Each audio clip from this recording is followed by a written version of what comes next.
Hey everyone, welcome back to the channel.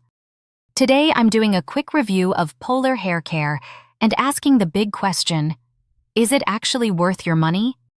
I tried a few of their products over the past couple of weeks, mainly their shampoo and conditioner range, and here are my honest thoughts. First off, I really like the feel of the formulas. They lather well, smell fresh, and leave hair feeling clean without that heavy buildup. On the plus side, the packaging is simple but solid, and I noticed less frizz after a few uses. It also seems pretty gentle on the scalp. However, it's not perfect. The price is a bit higher than I expected, and I didn't see any dramatic hair transformation results overnight. Overall, I'd say Polar Hair Care is a solid mid-range option if you're looking for everyday hair care that feels reliable, but don't expect miracles from it. Thanks for watching, and I'll see you in the next one. Bye for now. Take care always, everyone.